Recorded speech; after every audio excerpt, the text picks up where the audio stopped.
1975, that's an awful long time, but here they are. Your Washington Wizards, 10-3, following a 19-point comeback on the New Orleans Pelicans. What do you make of this?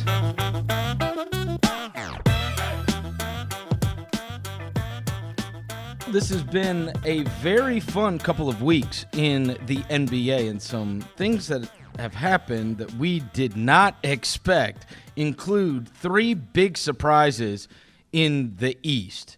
Not the least of which is the Washington Wizards. The first place Washington Wizards thus far this season. And at no time, even through 14 games of the season, did we think we would see number 1 Washington, number 2 Chicago, number 5 Cleveland. But that's where we are right now. So let's kind of start with Washington. They had to play without Brad Beal last night as he was gone attending to a death in the family. And they're down 19 to the Pelicans. Looks like they're going to lose their first game in 2 weeks. And instead, they come roaring back, win the game, and now have earned their best start since 1975. 1975, Kevin. Like, I can't believe, like, none of those, like, Beal Wall teams. I mean, they had some pretty good teams. I know they had that streak of not winning 50 games ever, but they had some good teams. The 1975, that's an awful long time, but here they are. Your Washington Wizards, 10-3, following a 19-point comeback on the New Orleans Pelicans. What do you make of this? I'm a believer. I am. I'm a believer in the Wizards because of the amount of depth this roster has. I mean, before the season, nobody could have anticipated 1 seed.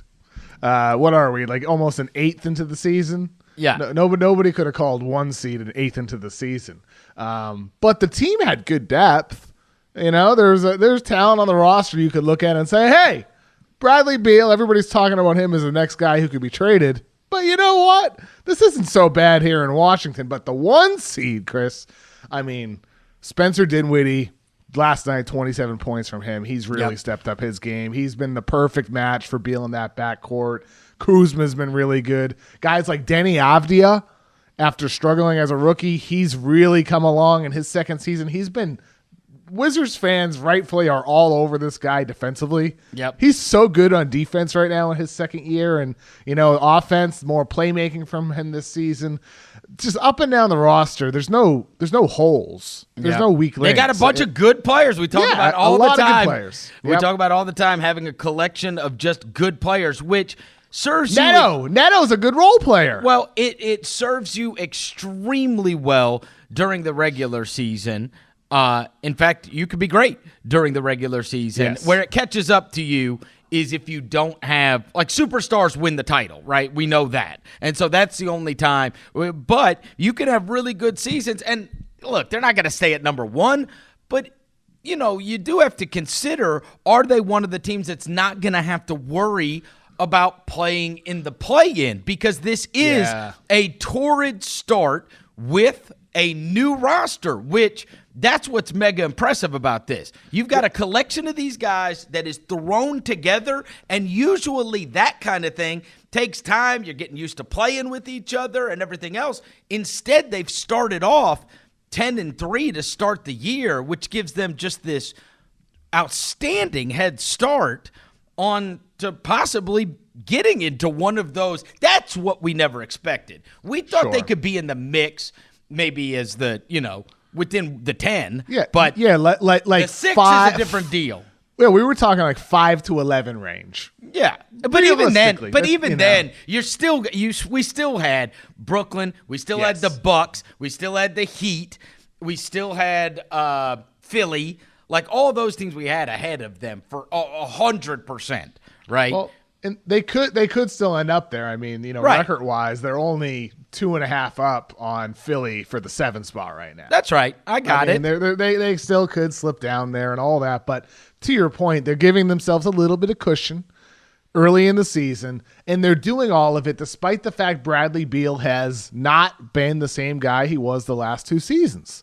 He's averaging 23 points right now, down from 31 last year. He's shooting 25% from 3, down from 35%. He's shooting 47% from 2, down from 54%. His numbers as a scorer are way, way, way down, despite the fact that he's taking nearly as many shots per game. He's not getting to the free throw line nearly as much, 4.2 times per game to 7.7 times per game last season, 8 times the year before that. So his free throws have been almost chopped in half. His efficiency is way down to start the season. And despite all that, they're still at the top of the Eastern Conference. So that if Beal gets back to his last 2 years, maybe they could continue sustaining it, Chris. Well, there's a chance. We know that things change rapidly within a week's time, 2 weeks' time, especially here at the beginning of the season. As you mentioned, you're just 2.5 games up from who is in 7th place right now. So that can get flipped. But we do need to take a moment just to appreciate what they have done. This is their best start in 47 years, which, interestingly enough, how's this for some synergy? The 1974-75 Washington Wizards, led by Wes Unseld. Unbelievable. And now this team is coached by his son, Wes Unseld Jr. And just diving into the numbers, this is how they've done it. They've got the 4th best defensive rating in the league. They've led the league in opponent field goal percentage and opponent three-point percentage, which that one will probably go up a little bit. There's some variance that's always involved. Teams are only shooting 31% from 3 so far this year. But Kyle Kuzma, who, I got to be honest with you, I end up reading Kyle Kuzma quotes more often than you would necessarily think. This guy is a really good talker. He is. And he says, I think a lot of it comes from us new guys coming in. Well, how's that for humility? No, we're defensive-oriented players, but also Wes Unseld does a great job. I think a lot of times in this league, what separates good teams and bad teams is defensive schemes. When you come here the first day of training camp, we want to be a top 10 defensive team. Okay, how do you get that? Wes puts us in great situations, and there's really no error out there. You know what to do. If it's step up, near side, we know what to do. Same thing. They're locking and trailing. We know what to do. That just clears up a lot of thoughts you may have on the court so you can just play freely. And, of course, the last 3 years they have finished 20th, 29th, and 27th in defensive rating.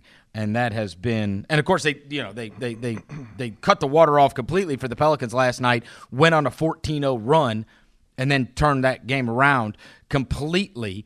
And then one guy – though we've mentioned, you've mentioned Dinwiddie, you mentioned Beal, you mentioned Avija, the Neto, all these guys. Let me tell you something. This is the Montrezl Harrell of the Clippers. We got we got some blowback last year when we talked about this. Laker fans and some of the Laker media were mad that we were saying Montrezl is not the same guy. And he wasn't the same guy. We got some crap for saying that. He wasn't the same guy. If you watch him now, that is the Montrezl Harrell that was an absolute game changer for the Clippers and won Sixth Man of the Year. Didn't we say Harrell would get potential DNPs in the playoffs? And he did. And he did. But this year you would not say that because he is back to playing at the same level he was prior. He's been absolutely outstanding for Washington, just outstanding. And I thought that Kuzma quote. That Kuzma quote is 100% true. Yep. Wes Unseld Jr., the guys on this team execute his plan to perfection. They always seem to be in the right place. They always seem to make the right decision. They all play hard. They all play together. And so much of that, it relates to the guys you have in that locker room, the personnel, but a lot of it stems from the coach. So for him in his first year, isn't he a Coach of the Year candidate in year 1? Oh, there's no question. Look, if the season ended today, he runs away with the award. Oh, no doubt about it. First year as a head coach. Hey, speaking on Harrell, he has shot 81%. This is going into last night, okay? 81% in the restricted area, which is the second best mark of 59 players with at least 50 restricted area attempts. He has the 3rd highest free throw rate amongst all the players with 100 field goal attempts.